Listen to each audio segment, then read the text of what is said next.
So basically we were doing hemostasis, and oftentimes they give a question, enumerate the steps of hemostasis, and we start with primary hemostasis and secondary hemostasis, and as subheadings to primary hemostasis you mention 2 points. Vasoconstriction, which we have discussed in detail, which is an instantaneous hemostatic response. And the second part of primary hemostasis, which is of greater importance, is known as the formation of a platelet plug or the formation of a primary hemostatic plug. So, and basically in secondary hemostasis, that is basically just blood coagulation. So this is as far as enumeration goes. Now if we talk about platelet plug formation, we need to know what platelets are, because oftentimes they give you a note on platelets. It's quite very common in NUMS exams in certain universities, and they often ask you about note on platelets or the role that platelets play in hemostasis, not hemostasis, like the maintenance of a constant internal environment. So what are platelets and what is a platelet plug? Let's start with platelet plug, or the development of a platelet plug. Platelets are basically these cytoplasmic fragments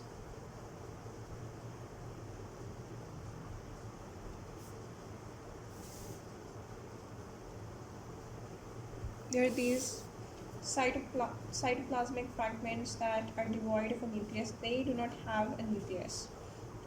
However, they do have cellular organelles. For example, they have plenty of mitochondria. They have remnants of ER, and they have remnants of Golgi. And very importantly, they contain a large number of granules known as alpha granules and dense granules. So we have 2 types, and they have distinct products which are stored and released when needed. We have a blood vessel. This is a normal, undamaged blood vessel, and if you were to observe the various components of the blood in such a blood vessel, you would observe disc-shaped structures. Now these disc-shaped structures, they have variable diameters, unlike red blood cells which have a constant diameter of 8 micrometers. These have a diameter, these disc-like structures have diameters that vary from 1 to about 4 micrometers, right? And in an undamaged vessel, they will be found in the form of discs, right?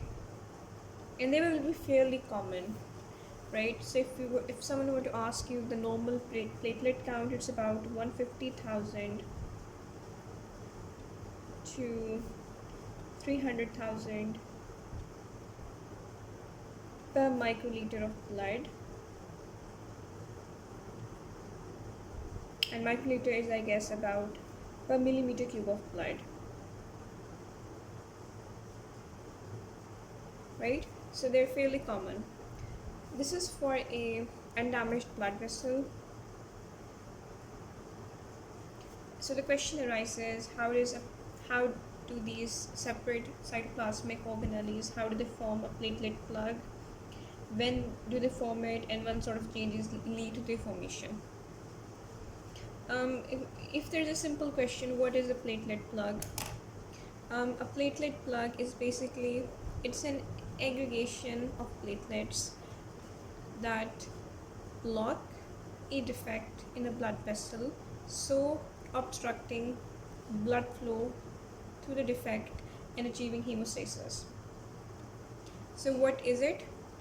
You need to know what it basically is. It is an aggregation of platelets, so lots of platelets together.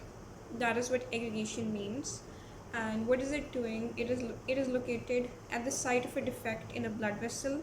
This particular aggregation and it is obstructing blood flow through the defect, and by doing so it is essentially preventing blood loss. So how is this aggregation formed? And if they ask you for a bit of detail, you can say the platelets that are part of the plug, they're adherent both to the edges of the defect and to each other. So the platelets, they are attached to each other to form the plug, and they're also attached to the edges of the defect and also attached to the underlying subendothelial connective tissue. Now let's talk about the main thing. How does a platelet plug form? Because of three properties of platelets, known as 3A's of platelets. Because the platelets, they have the ability of adhesion, they have the ability of activation, and they have the ability of aggregation, or more appropriately agglutination. So oftentimes they ask you what are the 3A's of platelets. You start in order. First of all, adhesion. Secondarily, we have activation. Thirdly, we have agglutination. And because of these 3A's of platelets, or these three properties of platelets, they can form a platelet plug when stimulated to do so.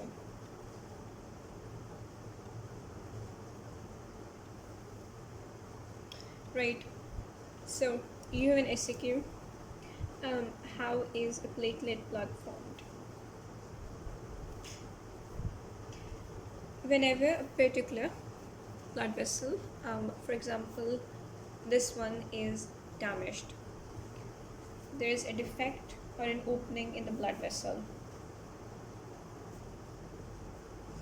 Because of the damage or the defect in the blood vessel, subendothelial collagen is exposed to the blood. Normally we have a tunica intima, and because of the tunica intima, the underlying collagen in the subendothelial connective tissue is not exposed to the platelets, right? So the blood is exposed to the subendothelial connective tissue, right?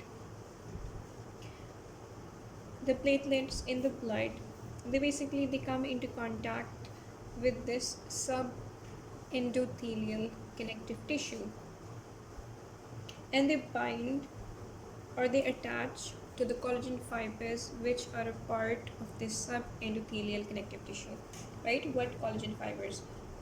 So you also have to give a bit of a detail. How does this binding happen? Two ways.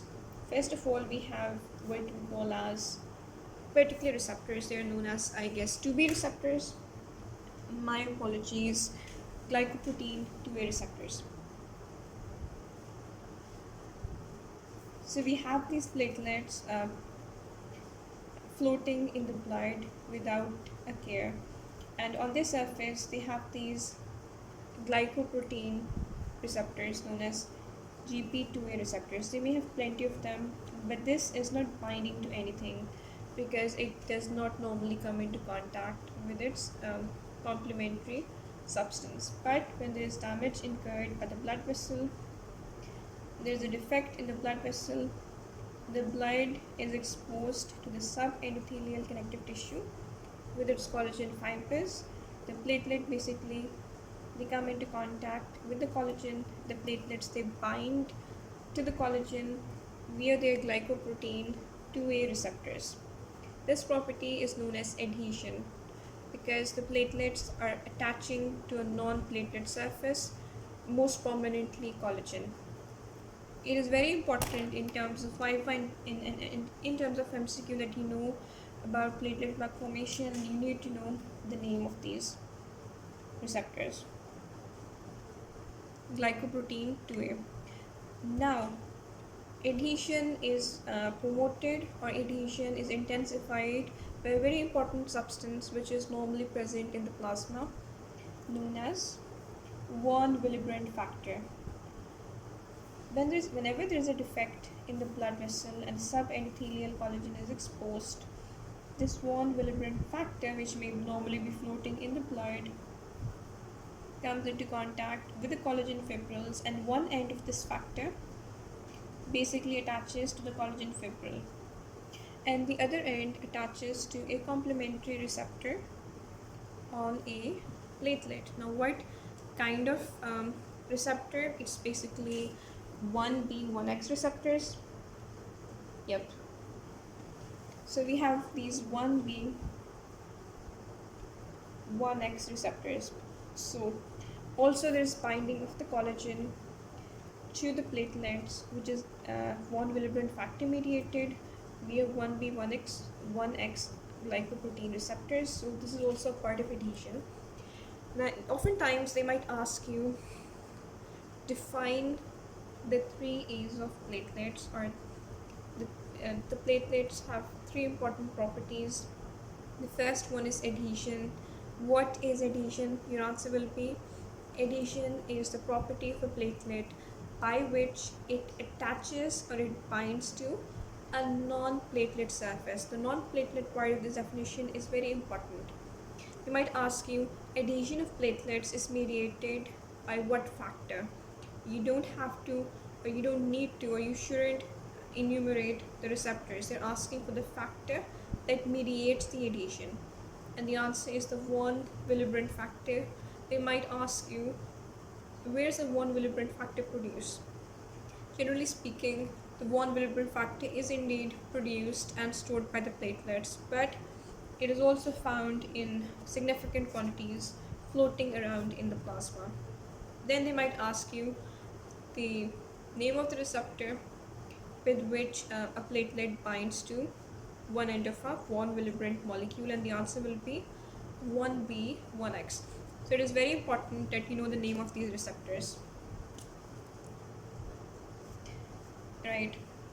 So what happens after adhesion? We have activation. So how is activation triggered? Activation is basically triggered by the previous adhesion process. There are other substances known as platelet agonists, for example, thrombin and adrenaline, which also cause activation. Right? Anyhow, so what happens in activation?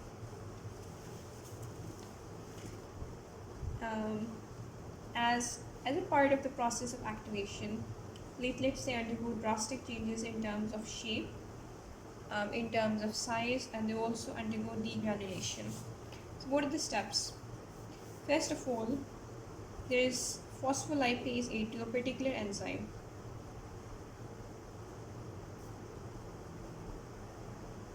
Which is activated because of the attachment to the platelet agonist, which can be collagen but not necessarily. So phospholipase A2, it is obviously an enzyme because of the ASE part, and it is obviously a phospholipid hydrolase. So this is activated. This is the first to be activated. Now what this does is it basically cleaves certain phospholipids present in the membrane of the platelet, which is undergoing activation, and they are phosphatidyl choline and phosphatidyl inositol, and because of their cleavage you basically get what is known as arachidonic acid. Arachidonic acid is then converted into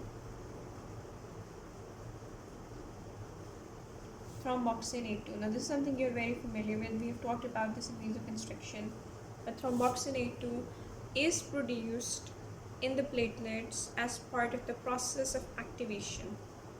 Right? And what is Thromboxane A2 produced from? It is produced from arachidonic acid, and you may have done this in biochemistry already. And arachidonic acid is similarly produced in the platelets via the cleavage of membrane phospholipids by a membrane enzyme known as phospholipase A2. See, Thromboxane A2, phospholipase A2 shouldn't be that difficult. Now what does this do? What does this particular Thromboxane A2 achieve? It basically activates in the phospholipase, and the name of this phospholipase is phospholipase C. And phospholipase C again cleaves certain phospholipids, producing a very important substance, which is 1,4,5 triphosphatase. I'm a bit iffy on what the name is 145. So the name of this is basically inositol 145 triphosphatase. Inositol. Very important. This is basically a secondary messenger. Triphosphatase. Again, this is one of the stuff you just need to remember. For example, you just need to remember the name of the receptors, and very important that you remember the name of the secondary messenger. If you can't, you can very well write this down somewhere. And what this does is, because of this, there's stimulation of entry of calcium into the platelets, because this is a secondary messenger and it does that. It causes this to happen. And we haven't really talked about the structure of platelets, which we will. I will separately discuss platelets. Platelets have a lot of contractile proteins in the cytosol, including we have actin, we have myosin, which is the normal ones. We are already familiar with those. We have also another one which might be a bit difficult to remember, homocysteine.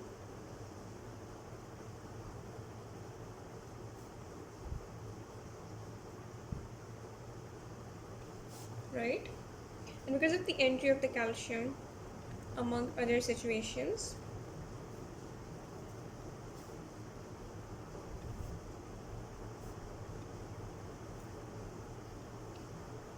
because of the entry of the calcium and the stimulation, and because of this contraction of the platelet as a whole, a very important process happens known as degranulation. All of the stored alpha and beta granules, they are sort of like exocytosed because of this contraction of the platelets, and all of their products are released, right? And because of these changes, the shape of the platelet changes, it swells up. Also, it goes from a disc to an irregular shape with numerous pseudopodia.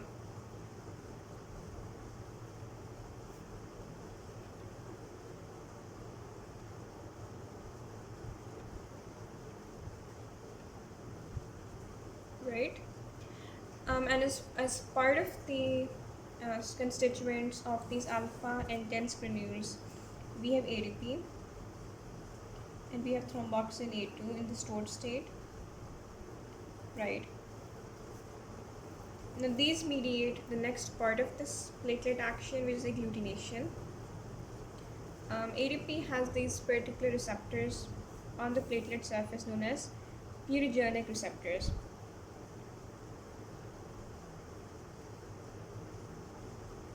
When the ADP molecule comes along, and this is basically released into the plasma because of the degranulation process, and so it means that the ADP was produced and stored within the platelet themselves. And why have they been stimulated to be released? Because this particular platelet adhered to exposed collagen and underwent activation followed by degranulation. Now this ADP basically might come over here and might attach to a purinergic receptor on a deactivated platelet aimlessly floating in the blood. And because of this binding, the surface property of the platelet changes tremendously, and certain receptors are exposed. We've talked about 2A receptors, 1B, 1X receptors. Now we will talk about 2B, 3A receptors, and I keep forgetting these names myself. Yep, 2B, 3A receptors. So these 2B, 3A receptors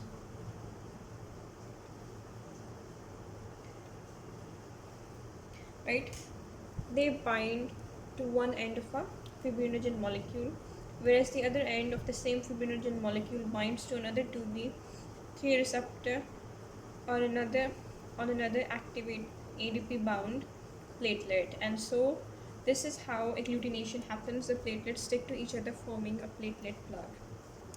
All of this is very important, specifically the names. Next we will talk further about platelets and their importance.